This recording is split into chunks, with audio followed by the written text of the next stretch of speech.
नमस्कार, आप देख रहे हैं गढ़ आवाज। मैं हूं महावीर सिंह रमन आपके साथ। Kingdom of haven child care society के द्वारा अपना 5वां वार्षिक समारोह धूमधाम से मनाया गया। गरीब व असहाय बच्चों की वर्षों से kingdom of haven child care society पढ़ाई के साथ साथ उनकी हर जरूरत पूरी करती आई है। कोटद्वार में उक्त सोसाइटी के संस्थापक नवीन मैसी व निधि मैसी द्वारा लगातार कई वर्षों से क्षेत्र के ऐसे बच्चों की सेवा का जिम्मा लिया हुआ है और हर वर्ष आर्थिक रूप से असमर्थ बच्चों का सामूहिक जन्म दिवस मनाती आ रही है। इस वर्ष भी 15 दिसंबर को कोटद्वार ऑडिटोरियम में संस्था के द्वारा एक भव्य आयोजन किया गया, जिसमें बच्चों द्वारा विभिन्न सांस्कृतिक प्रस्तुतियां दी गई। वहीं संस्था के द्वारा इस अवसर पर शिक्षकों व बच्चों को सम्मानित भी किया गया। वार्षिक समारोह के मुख्य अतिथि पूर्व काबीना मंत्री सुरेंद्र सिंह नेगी व निवर्तमान महापौर श्रीमती हेमलता नेगी रही। दोनों मुख्य अतिथियों का संस्था के द्वारा शॉल भेंट कर स्वागत किया गया। वहीं इन बच्चों की परवरिश में पूर्व काबीना मंत्री सुरेंद्र सिंह नेगी व श्रीमती हेमलता नेगी का भी सहयोग रहता है। इस अवसर पर श्री नेगी ने अपने संबोधन में कहा, उपस्थित भाई और बहनों, बच्चों, आपका इस प्रेक्षागृह में बहुत बहुत स्वागत। धन्यवाद कि आप लोग आए बच्चों के कार्यक्रम को देखने के लिए। और जैसे कि अभी निधि मैसी जी ने आपको बताने का प्रयास किया, या पिछले 5 साल से वो लगातार बताने का प्रयास कर रही हैं, तो उन बच्चों के लिए जो बहुत आर्थिक रूप से संपन्न नहीं हैं, वो बच्चे जो किसी तरह अपना पठन पाठन को बेहतर ढंग से नहीं कर पाते हैं अपने संसाधनों के माध्यम से, तो उसके लिए उन्होंने kingdom of haven child care society के माध्यम से एक अवसर आप लोगों को देने का प्रयास किया। इसके लिए निधि जी का, नवीन जी का बहुत बहुत धन्यवाद, आभार। एक सार्थक पहल आपने उन बच्चों के लिए की जिनको वास्तव में आपकी इस संस्था की आवश्यकता थी। एजुकेशन, शिक्षा जीवन का एक मुख्य आधार ही नहीं, मुख्य धुरी होती है। और बाल्यपन में अगर हम लोगों ने अपने बच्चों की परवरिश बेहतर करने की दिशा में अगर काम कर लिया, तो निश्चित रूप से माता पिता का जो एक प्रयास होता है वो सफल हो जाता है। आप और हम सब लोगों का एक हमेशा एक मिशन रहता है कि कैसे अपने बच्चों को उनके पैरों पर खड़ा करने के लिए अवसर मिले और उसके लिए क्या कुछ करें, यह हमेशा उनके दिमाग में चलता रहता है।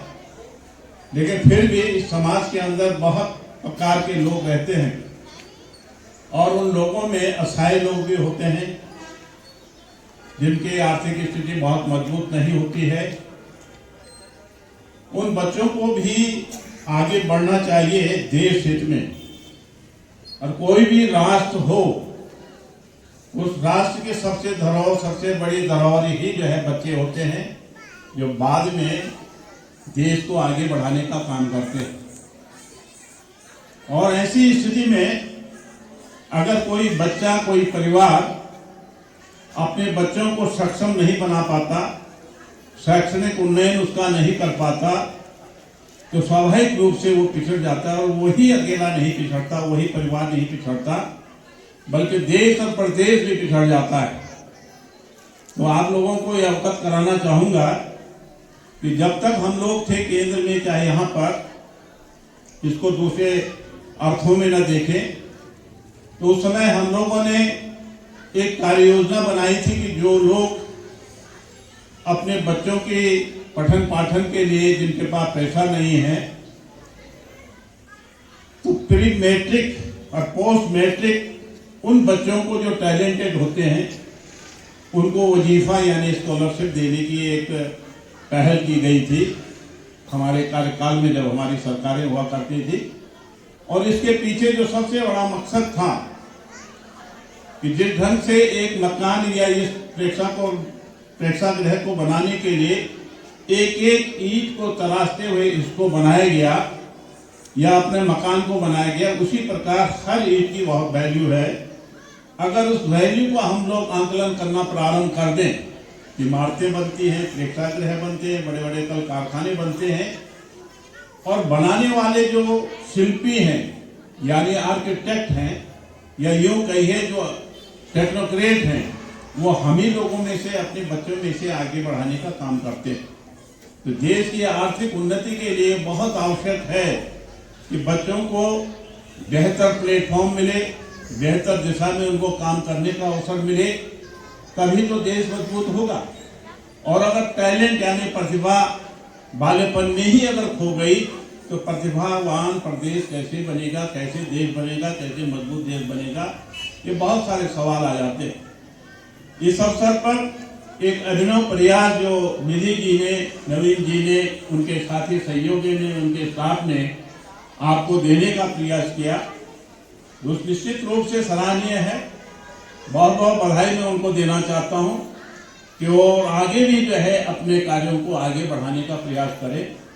और आप तो ये ईश्वर ने तो आपको यहाँ पर जीवन की वो तमाम शैलियां देते हुए, कहते हैं ना कि प्राणियों में सबसे ज्यादा बेहतरीन प्राणी कौन है, सर्वश्रेष्ठ प्राणी का खिताब किसको मिला है? मानव। इंसानी को तो मिला है।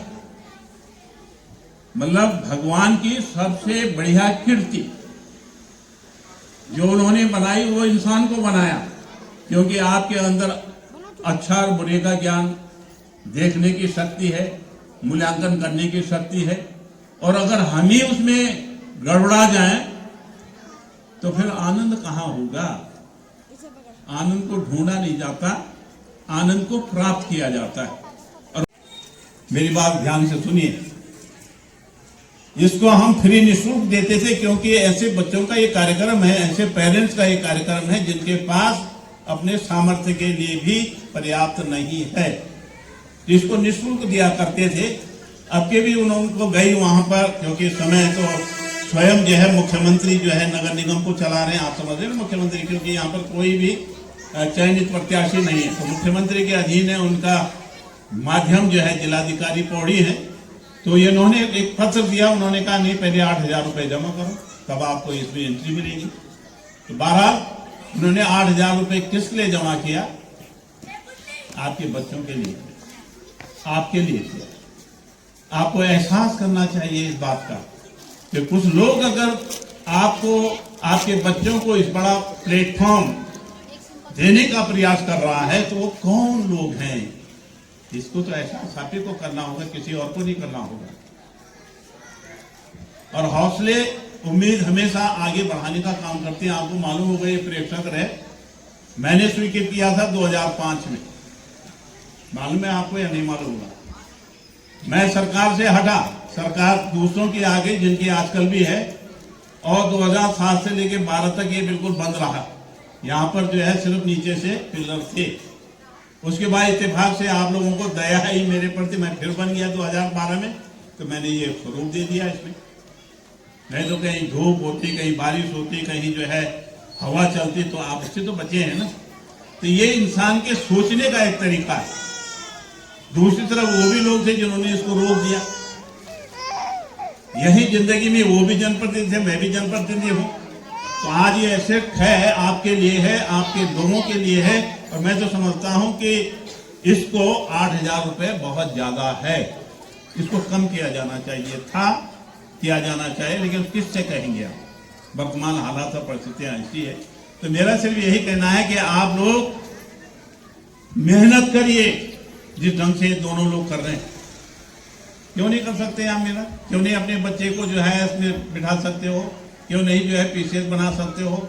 आपके अंदर क्षमता है, होनी चाहिए, लेकिन इच्छा शक्ति होनी चाहिए, और माता पिता को अपने बच्चों की परवरिश बेहतर करनी चाहिए। ये मेरी आपके लिए थोड़ा सा अपने ढंग से संदेश भी है, और आपको शुभकामनाएं देना चाहता हूं कि आप बेहतर में और भी बेहतर करेंगे, ऐसी मैं उम्मीद करता हूं।